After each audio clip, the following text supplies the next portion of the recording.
Okay, everyone. I since we're live, I will call this meeting to order today at 7:04 p.m. on Tuesday, May 5th. We don't have the you know what, no, let's just go. Are there any amendments to today's agenda?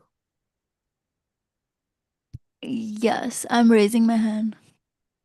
Yes. Kaya? Can I add a resolution in support of HR 8013, the Keep Innovators in America Act, and protection of practical training opportunities for international students to the agenda? Yes. Is there a second? Second, hair Okay, mute. motions. Yeah, Kaya motions, Hiram seconds. All in favor, please raise your hands.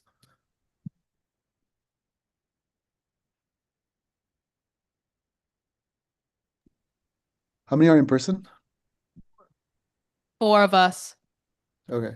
With a vote of 11 to 0, that is added on to today's agenda. Any other amendments? Talia or no, Edison? Yes, hello. Could I first strike CS Transport Fund from the funding allocation? Yes. And then I would also like to motion to add CS Mini funding allocations to the agenda. Is there a second? Second, Edison motions, Hiram seconds. All in favor, please raise your hands. there's 5 of us in person now.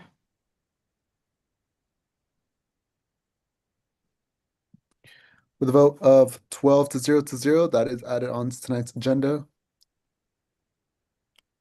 Jaya, is that an amendment? Okay. Can I please add a presentation from UCLA Transportation? And then I believe, can you please, if you are here for the UCLA's presentation, can you please raise your hand in the attendees so we can promote you as panelists? Okay. Tommy, can you please promote Caroline?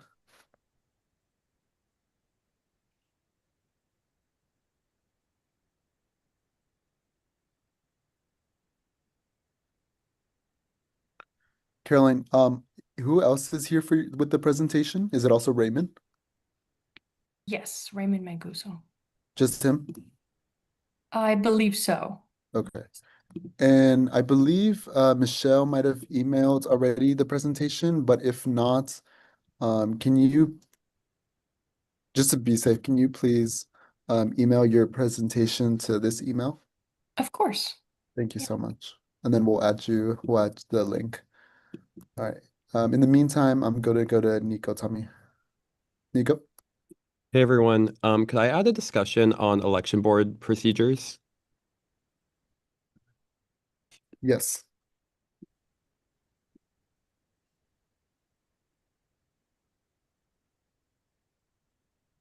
We have 3 hands up in person, by the way.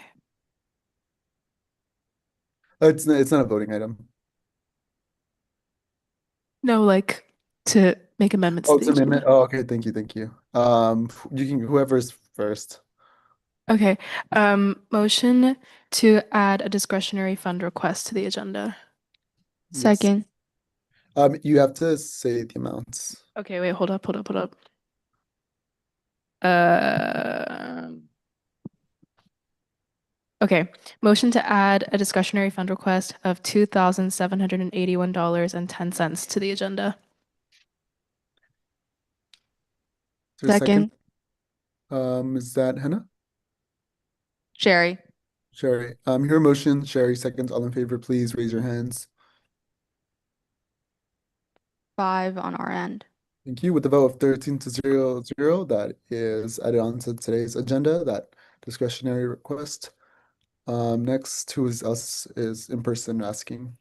Yeah, can I strike bag allocations? Yes.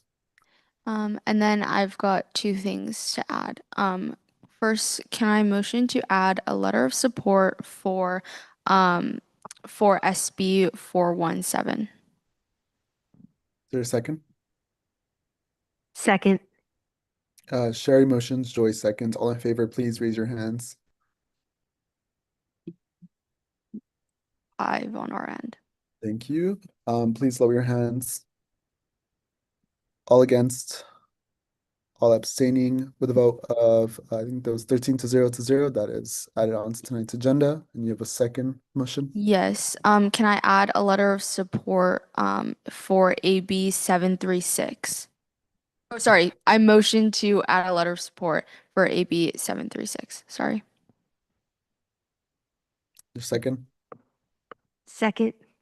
Sherry motions, Joy seconds. All in favor, please raise your hands.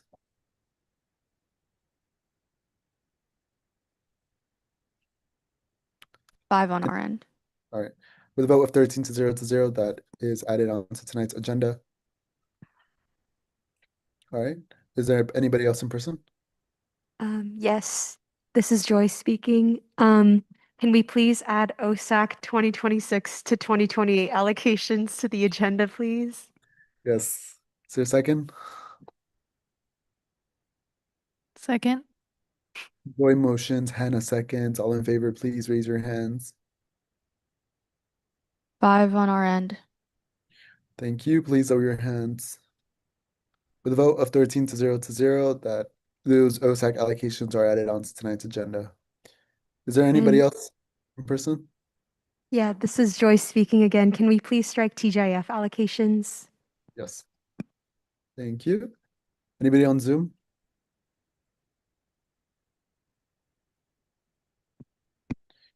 All right. Can we please get a motion to approve tonight's agenda?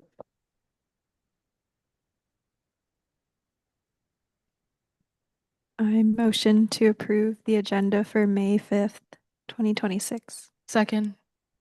Hannah motions, Hiram seconds. All in favor, please raise your hands. 5 on our end. Thank you. With a vote of 13-0, tonight's agenda for May 5th is approved. Next, we will move on to the approval of meeting minutes. I hope everyone took a shot to read the ones from the 3 weeks ago. It was surplus proposal meeting. And if there aren't any requests, we will approve those. We will now move on to public comments. Is there anybody in person for public comments?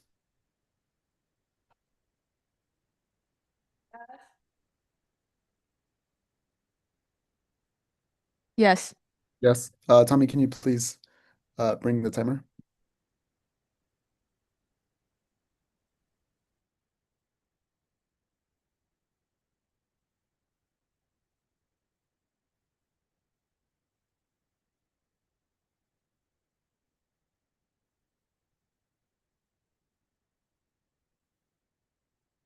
You may begin whenever you're ready. Okay. Hi everyone. I'm Samita. I'm the incoming chapter chair for Calbrick students. And I'm just here doing the public comment instead of Layla this week because she's at an Oceans hearing. And I wanted to give you guys a little bit of an update about our Oceans campaign. You've probably heard like a whole bunch of stuff about it in the past couple quarters. But we've actually been working on this campaign for the past 3 years to expand marine protected areas. And the Fish and Game Commission is actually making their decisions by the end of May or sometime in the beginning of June. And so it's like kind of crunch time. They're holding 3 meetings across the state of California to hear like public's input on whether or not we should expand these ocean protections. They've already had 2 of them. And the one in Santa Barbara was actually today, which is where Layla's at. And so I just wanted to invite everyone at USAC to attend the one that's going to be happening on May 19th in San Clemente as like a UCLA representative, because they really take like public input into consideration. And I think it's super impactful if like the students show out in support of it because our oceans are super important for LA. So I sent everyone an email prior to the meeting with just like a little bit more information. And if you're interested, please respond. And thank you. Thank you. Is there anybody else in public here for public comment in person?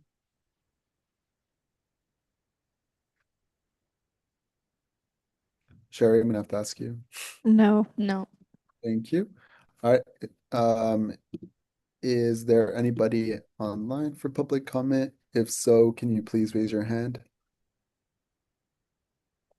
on Zoom? All right. I will now close public comment today at 7:14 p.m. We will now move on to we'll fast forward to our presentation, so not to take up too much of your time, but Caroline, just to confirm, were you able to email Tommy the presentation? If Yeah, not, I emailed a PDF of that. Would you like me to share my screen though? I can also do that. I think Tommy, if you could share your screen, that would be great.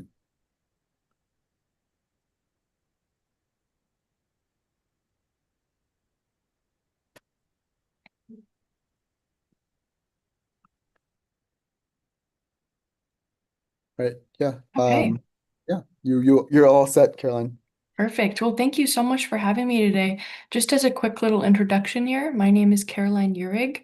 I am the Sustainable Transportation Analyst here at UCLA Transportation, and we wanted to let you guys know of some of our program updates as well as our fee consultation for the upcoming fiscal year. Next slide. So starting out, as we know, we are on the smallest UC campus by area with the largest population of all UC campus. There are about 90,000 people on the UCLA campus each day on average. This is according to the 2025 State of the Commute Report, which, if you haven't seen it already, is a great way to see how Bruins are getting to campus, where they're coming from. Really interesting stuff. But this campus population is not only employees and students, but also patients, visitors, and event attendees. Okay, so now we've talked about our different members of our campus community, and now let's talk about how we kind of our institutional priorities so that we can serve that vast community. First off, we encourage daily decision commuting for faculty and staff. So if they want to take public transit but need to drive occasionally, we have very flexible parking options like daily discounted parking and heavily discounted transit passes.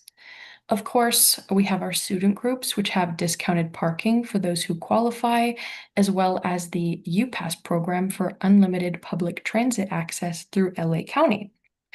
And we're also, of course, committed to providing parking to patients, event attendees, and visitors. Next slide.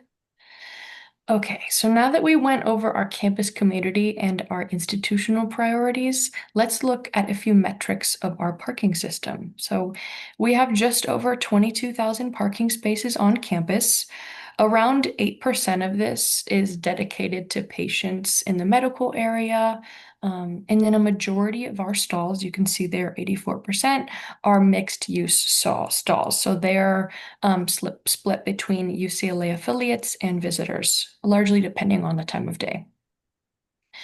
On average, 79% of our space is utilized by employee and student permit holders, but since we have those discounted rates for those groups, that accounts for 54% of our revenue, and the other portion is from campus visitors, since they have higher rates, even though it's a lower number of space being utilized, it's a higher revenue. Okay, next slide. Transportation planning plays a huge role in making sure UCLA's needs are met by local agencies, as well as facilitating our many sustainable transportation programs. There's some really interesting projects going on right now. You're most likely aware of the Metro D line project. That construction over on Wilshire and Veteran is definitely hard to miss. But this is going to connect the west side to downtown Los Angeles. And our transportation planners are ensuring smooth transition from that stop on the D line to the last mile of campus. That's just one example of the recent projects that'll be really helpful for students, but they think of every little detail, especially for our student groups. Now moving on to my favorite topic, sustainable transportation support activities. So the newest and most exciting one for our undergrad population is the Bruin UPass, which provides subsidized passes for most transit agencies throughout LA County. There are many transit agencies included in that pass, but going off of that State of the Commute report, which I mentioned before, we can see that the Big Blue Bus accounted for 55% of transit usage, and Metro with 33%. And we've seen public transit usage continuing to increase year over year in our undergraduate population since the implementation of the Bruin UPass in 2023. So we love to see that. Of course, we also have daily parking passes for when driving is needed. The Bruin bus, which utilizes clean fuel, as well as EV charging across campus, which is continuing to expand. Okay, next slide. We're on the mode splits. If you haven't gotten a chance already, like I said, that State of the Commute report is great. And this is pulled from there. So this is a great overview of our students off campus and how they're getting onto campus. So we can see public transit and walking are leading the way, followed closely by driving alone in either a gas or hybrid vehicle. Next slide. We have our on-campus student mode splits.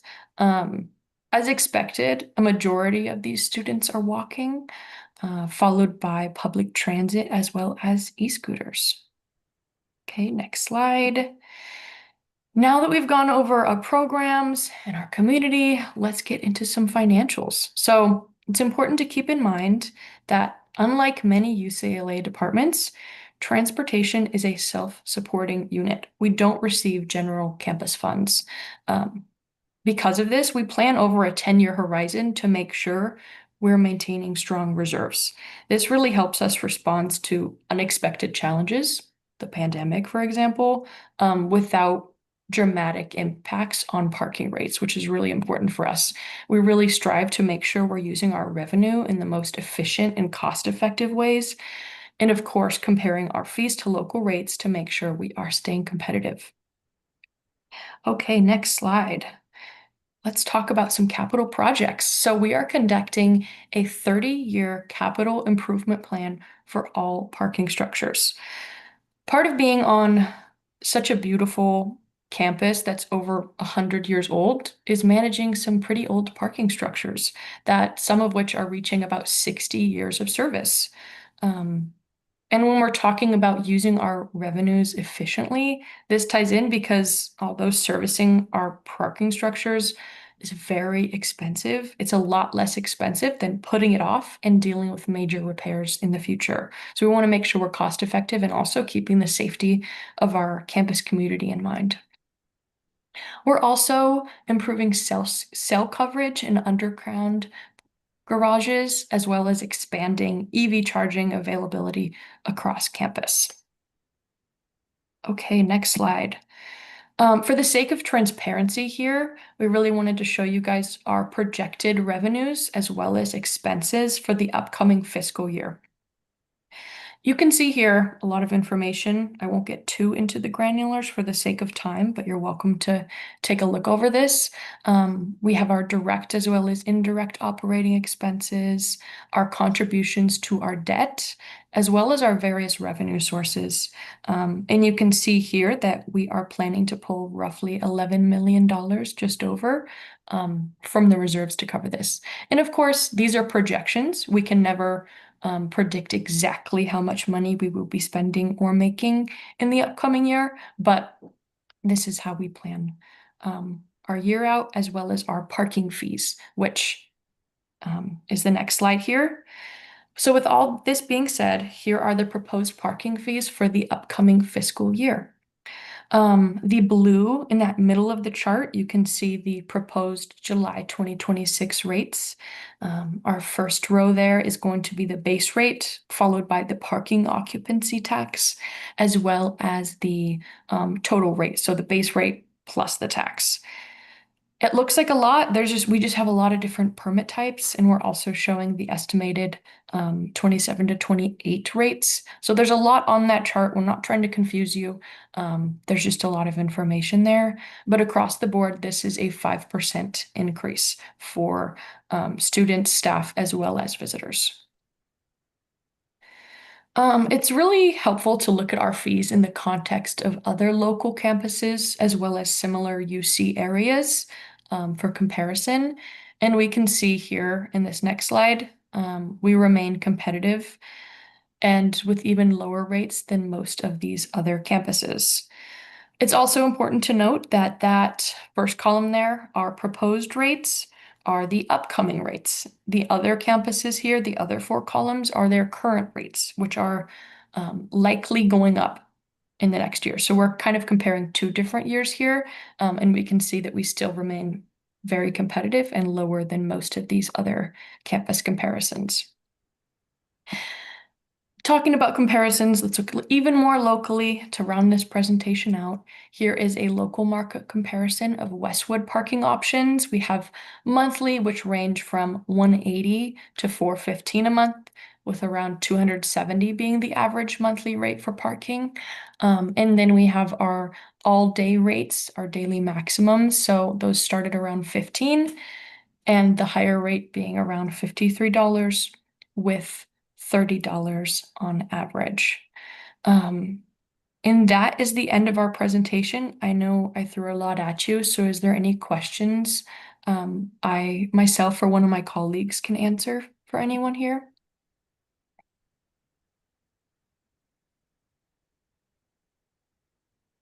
Are there any questions in person?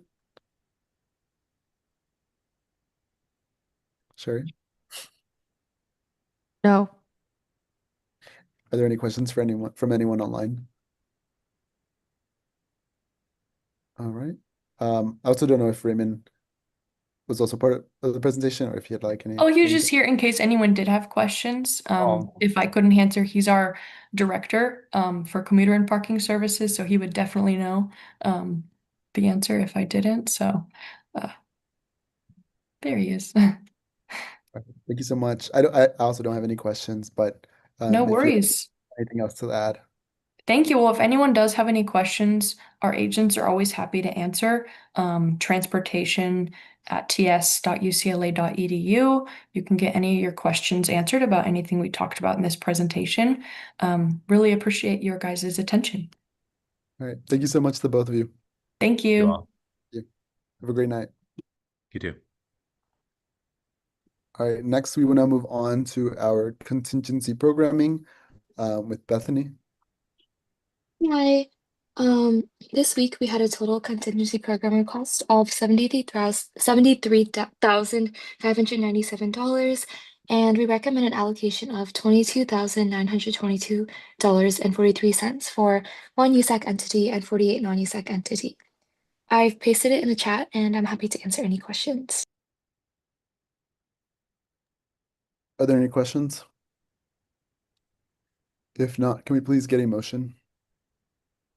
Motion to approve contingency programming request of $73,597. Wait, shit, sorry. Whoa, sorry, pardon my French. Motion to approve a contingency programming request for $22,922.43 to 1 USAC entity and 49 non-USAC entities. Second. Here are motions, Brad seconds. All in favor, please raise your hand.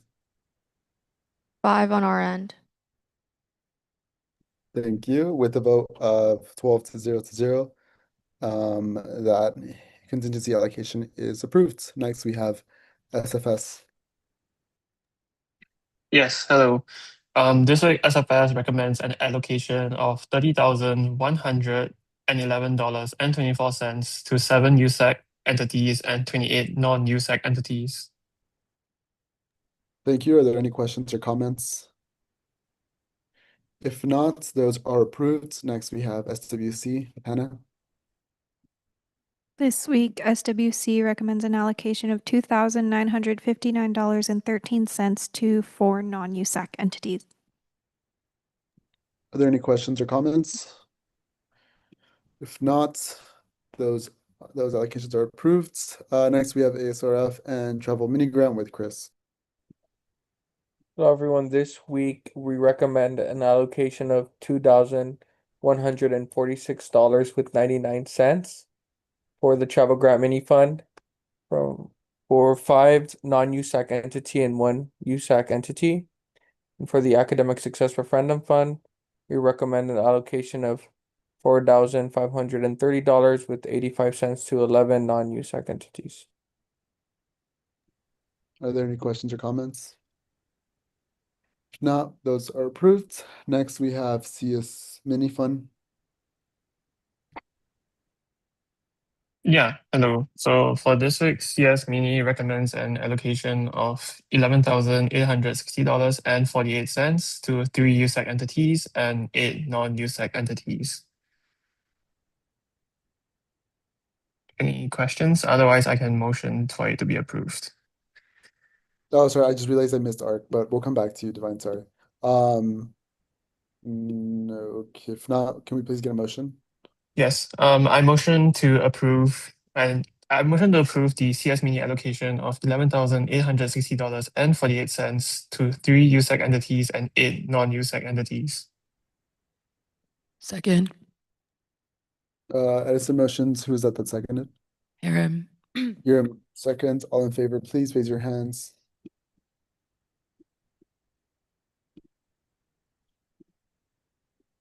How many in person? 5. All right, thank you. With a vote of 13 to 0 to 0, that CS Mini Fund allocations is approved. Next, we have discretionary fund with Hiram. Hold on. Okay. I was trying to do this over surplus, but then it got rejected, and then Jonathan told me to submit a discretionary request. Mona is on Zoom watching to answer any questions you guys have. But she essentially, before the deadline for recs for last academic year, she submitted 13 recs for various purposes, like for reimbursements for her office, including programming and Transfer Student Advocacy Day, director stipends, things like that. And 5 out of 13 recs were unfulfilled, despite all of them being handled exactly the same on her end. And there was like this discrepancy. And so she is currently missing $2,781.10 from her term, which is kind of a freaky amount. So I'm wondering if we could use discretionary to pay her back for what she wasn't able to get reimbursed last year. Are there any questions or comments?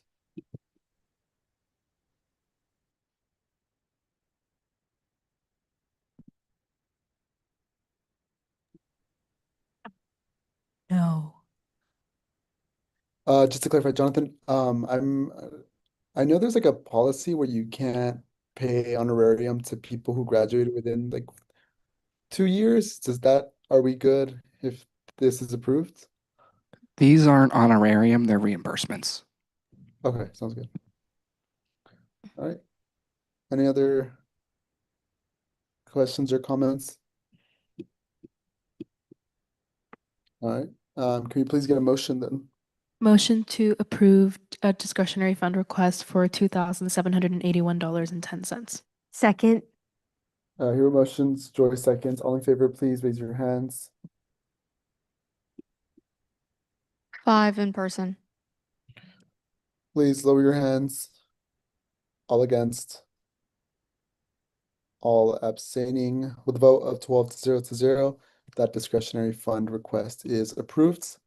We will now move on to officer reports. I ask only execs, and I will keep mine. Oh, sorry, Ark. Sorry about that. Divine. Man, Diego, keep skipping over me. But ARC recommends an allocation of $93,355.68. There any questions about that? Not those ARC allocations are approved. Thank you, Divine. Next, we move on to office reports. As I said, only execs, and I will keep mine fully written. Tommy? Hey everybody, would like to formally invite everybody in the space, including all USAC officers, all of our professional staff, to the USAC Gala, which will be at 6:30 p.m. next Monday, May 11th. Formal attire, the RSVP link is in the link tree of the IVP Instagram. If you have any questions, feel free to send an email or reach out. Thank you. Sherry? EVP has officially concluded its lobbying season. We had like legit, probably like 15 different trips, maybe 20. Our last group of students just landed probably like a minute ago from ANHPI Student Advocacy Day. And then the second thing I want to say was thank you to all of you who came to our rally for student representation in ACA 18. We had like around 100 students there, as well as faculty members and assembly members. And so that was super awesome. And it's being heard in Assembly Appropriations next week. And so hoping that the media and like the students who were there to push on this bill make a difference. So yeah, thank you guys. Thank you to Haram and Joy who spoke at the rally. And thank you to everybody who came to support. Thank you to Lori who helped with our podium and AV, and Jonathan and Lorelai for your guys' emotional support. And yeah, super grateful. Thanks. Chris? Mine will be written tonight. Thank you, Diego. Thank you. Orlando? Hello, everyone. I do not have any updates. Thank you. Lori? Sorry, Lori? Yeah. Lorelai? Sorry. Um, the only thing I have two things. Right before this meeting, I sent out a purchase card survey again. It's the same one that you had all filled out when we initially rolled it out with some additional questions. But now that you've used it for a good portion of your term, if you could please fill that out, it'll allow us to, receive that feedback and hopefully implement it so that way it's easier for all your offices to use. So please do that. And then also transition docs, I'm missing from President, IVP, EVP, and Gen Rep 2. So please submit those as soon as possible so we make sure we have all the info for our new people. Thank you. Thank you, Lori. What Lorelai said. Jonathan? Is it me? Okay. Hey, hi, hello. Couple things from me. First, everyone has submitted their spring rosters. Oh my goodness. Literally, all it took was there was just a couple people on Monday, and it was a quick 24-hour fix. So thank you for not making me track you down. I'm very grateful. Um, One thing I did want to mention for the next council term is as you're, talking with your staff and student community broadly, is to encourage people to think about the ASUCLA BOD and Communications Board appointments. They are going to have to make those by week 10, similar to how you all did. And as you know, it's our second meeting. It's a real quick turnaround. So the advertising and such that we can do now will be very, very great and appreciated by them and by us. I do just want to give you another reminder of your term transition deadlines. So a reminder that as of May 26th, you are no longer in office and you may not program on behalf of your office. As of May 22nd, you must transfer your social media accounts over to the newly elected person. May 25th is your technical last day. Oh no, May 25th, I'm sorry, is your last day of Kirchhoff office access. They will be wiped after that day. May 30th is when your official email accounts must be transitioned over to the new person. And May 30th, this is a new one, is also when your P cards need to be turned back in. So if you don't know where your P card is, your purchase card, please get to looking. Your transition doc and your P card are your ticket to your cord. So yes. Oh, is that news? Okay, well, apparently that's news. So everyone that's graduating gets a USAC cord for being on council. We have special cords for you, but we will only give that to you, particularly if you submit in your transition document. And please find your P card as well. Also with P cards on the survey, even if you didn't use it once, we would love to hear about that also. So it's not just for someone that has used it. Like, we want to know if you didn't use it, and if not, why. La la la. And then obviously, well, I guess maybe not obviously. Next week is next week your last meeting? No, you've got 2 more meetings. I'm sorry. So as you're wrapping up, please feel free to stop by and chat about whatever you need before you wrap up this journey. And please, over the next couple weeks, if your office is in a, I'll say, unique state, please clean your office for the next person and get that prepared. They do gain access the day after you lose access. So it'd be great for them to have a nice clean welcome. Other than that, have a great day. Thank you. We will now move on to our new business, which is a resolution in support of HR 8013 with Kaya.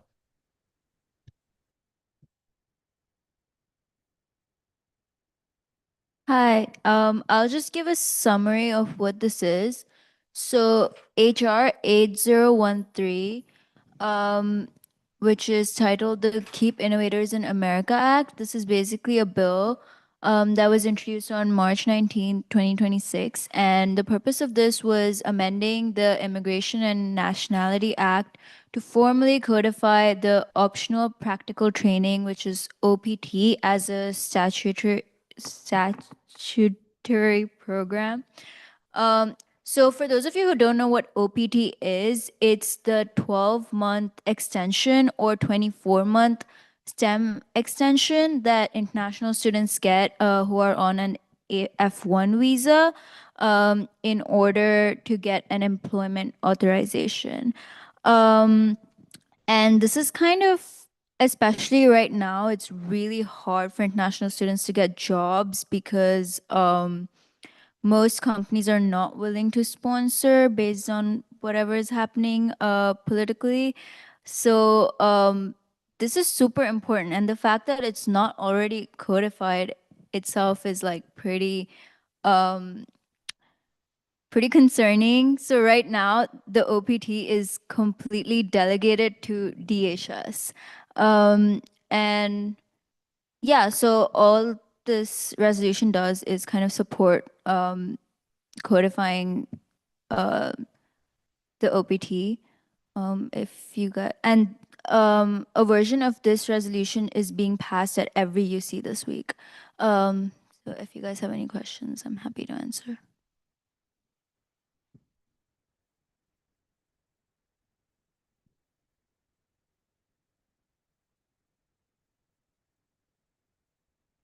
Okay, no questions. Can we please get a motion? Motion to approve a resolution in support of HR 8013. Second. Here a motion to 10 seconds. All in favor, please raise your hands. 5 in person. Thank you. Please lower your hands. With a vote of 13 to 0 to 0, this resolution is approved. Next, we will move on to a discussion on election board procedures with Nico. Hey everyone. I'm obviously not running an election, but I've had a few people come to me with some issues they're having with e-board, specifically with turnaround on approvals for like written media and graphical media. And I was just like tooling around the election code. Seems like Jaya also had that issue. Thank you for that, Jaya. And it specifically says in the election code that the elections board has 48 hours to review all campaign material and notify candidates if they are approved. And then during week 0, 10th week, they can take up to 72 hours. It seems like this hasn't really been followed. And I was just wondering if there could be some sort of written documentation we send to elections board, or like some sort of warning we can give them, or like some reminder that they aren't following their own code. And it seems like multiple people in the chat are having this issue as well. And I've talked to multiple people currently running campaigns who are having this issue. So it seems to be a broad issue, and I just wanted to bring it forward and see if there is anything we can do to remind elections board of their own elections code without necessarily going through JBoard, since I know JBoard takes weeks to kind of do anything, and elections start Friday, so we don't really have the time to go through JBoard. That's all. That was like my question. Thank you. Jonathan, I think you said, did you? Yeah, I can speak a Yeah. little bit to this. So first, I can say, like in terms of your options, absolutely, if a letter is the way you want to go. I will also note that you are welcome to request their presence at any of your meetings. I can say back in my day, we used to have the elections board chair come to like almost every meeting, like during election season, to do some of this kind of like addressing things directly. Keep in mind they are, your appointments still at the end of the day, so that is the case. But the context that I have is that there is an issue with the system itself, the My UCLA system for submission, and that has been a ticket has been created for that with Student Affairs IT, and so at this point, it is not in Elections Board's control on how long that fix takes necessarily. There was just an update on that ticket today that I saw that they did identify a bug, particularly as it relates to users that are submitting with Gmail addresses. So in the meantime, perhaps try not to use a Gmail. But it is actively being worked on, I can tell you that. But of course, you all reserve your rights to talk to eBoard as you please. Thank you, Jonathan. Tommy? Yeah, I was just like, I don't know, because like I think it's for a lot of candidates, like we have no way of knowing when our graphics are approved.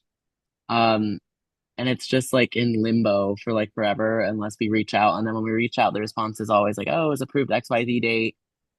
We like, but there's literally no way of us knowing.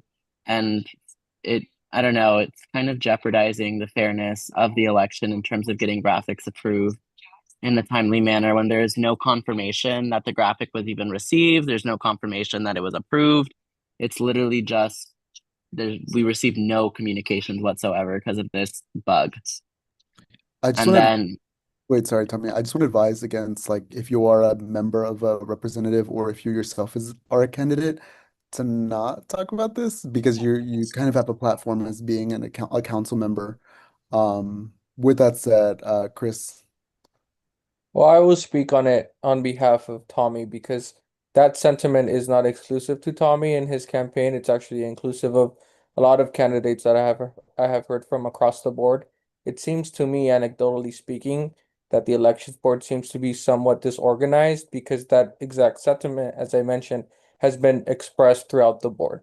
And so I would recommend that the elections board does show up, I guess, to our remaining meetings, if at least to offer some insight into what processes they have implemented throughout this election cycle, um, to get more insight because I do feel like there have been a lot of hiccups. And even though the election is coming to an end, I think the public deserves to know what sort of were the processes, the structures that were implemented by the election board to ensure a smooth process, because I do recall asking questions around this earlier on. Thank you, Chris. And I'm happy to ask the board chair and vice chair to appear at next week's meeting. Nico? Yeah, I was gonna ask if we can have the board chair at our future meetings. And then my other ask is, can I don't remember who appointed, but can the appointing officer reach out to them with these issues to see if there can be some sort of workaround?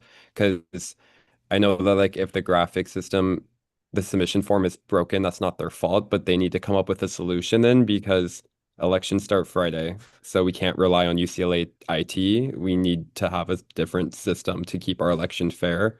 So could we reach out to them and see if something could be set up that will continue to work for the rest of this election to ensure that both candidates and the e-board are following the code that has been approved? Because currently the elections board is not following their own code, which compromises the integrity of our election. Sounds good. Yes, thank you. I will email and I would formally email the e-board chair and vice chair, and I will CC you all. And in that, I will request that they appear in for a discussion for next week's meeting. Perfect. Thank you, Diego. All right, thank you. Was that it? That's all I wanted to bring up. I think it's important that we look into election board this year to make sure that future elections and this election continue to be a fair election for our student body. Thank you. No, I appreciate it. Thank you. We will finish that. We will move on and move to the letter of support for SB 417 with Cherry. Hi, I'm just gonna present both of these letters at the same time and then I'll motion separately because they're pretty much the same thing. It's a Senate bill and an Assembly bill um, that basically creates like a bond for like education institutions to like build more affordable housing. Except currently the UC is not, the UC and the CSU are not included in this bond and would absolutely love to be.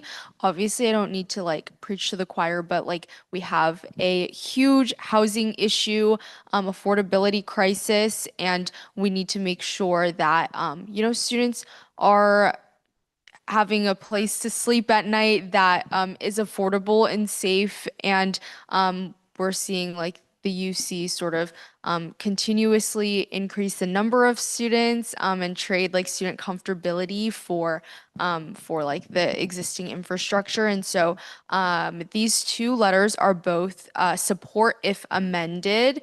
And the amendment would be to include the UC and CSU in this housing bond. So they're literally the same thing. So I'll just, if anybody, I guess I'll do questions first. And this is something that Diego and I lobbied for in at UC Day last Wednesday.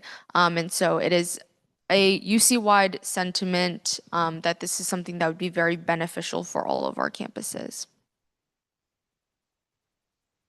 Thank you, Sherry. And then, oh, these are the two for the Yeah. vote. Oh, and to give a little bit of extra context, our state government relations team at UCLA, they reached out to us and flagged these for us. And so we took a look at them, decided they were important, and then wrote these letters. So yeah.